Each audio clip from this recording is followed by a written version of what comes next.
విరిసేటి పూల తీగలు తీరిపోని దాహముంది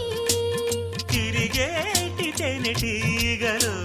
పూలబాల పరిమళాల కబురు పంపింది తేనెటీగ చిలిపి పాట బదులు పలికింది ఎన్నిసార్లు విన్నదైనా ఎందుకు ఎప్పుడు కొత్తగా ఉంటది కౌగిలించవా ప్రియా ప్రియా అనేది ఆ సంగతి అహో అహో అహో ప్రియా ఇంతకన్నా తీయనైన పిలుపు వేరే ఉందా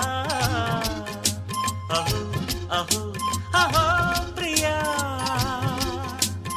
అంత మంచి పిలుపు విన్న మనసు ఆగుతుందా